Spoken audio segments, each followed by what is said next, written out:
وروسته عیسی خپل کور ته ننوت او یو ځل بیا دومره زیات خلک راټول شول چې عیسی او شاګردانو یې د ډوډۍ خوړلو وخت هم نه درلود. کله چې د عیسی خپلوان خبر شول نو هغوی لاړل چې هغه د ځان سره بوزي، ځکه چې دوی ویل چې هغه لیونی شوی دی.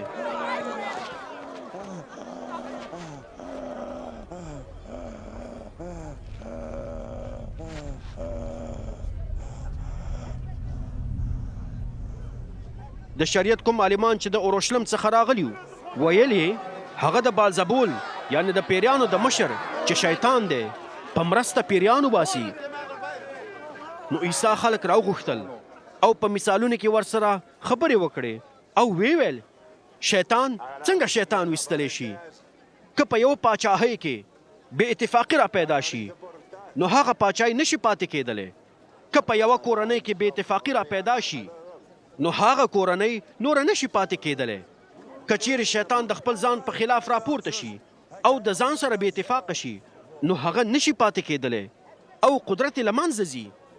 همدارنګه هیڅوک نشي کولی چې د یو زورور سړي کور ته ورننوځي او د هغه د کور سامان لوټ کړي تر څو چې لومړی هغه سړی وتړي او بیا یې کور لوټ کړي.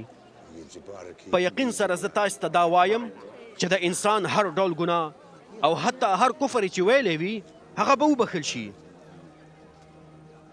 خو څوک چې د روح القدس په خلاف کفر وایي هغه به هیڅ کله ونه بخښل شي، بلکې د هغې ګناه به تل تر تله د هغه په غاړه وي. عیسی ځکه دا خبره وکړه چې هغوی ویل هغه پیریانو نیولی دی.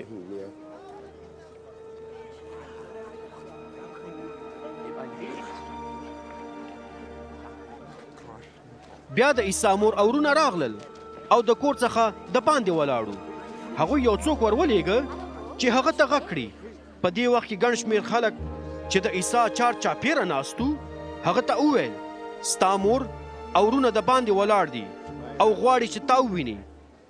عیسی په ځواب کې وویل زما مور څوک ده او زما ورونه څوک دي؟ عیسی هغو خلکو ته چې د هغه چار چاپېره ناستو وکتل او ویل زما مور او زما ورونه دا دي. څوک چې د خدای د ارادې سره سم کار کوي هغه زما ورور، زما خور او زما مور ده.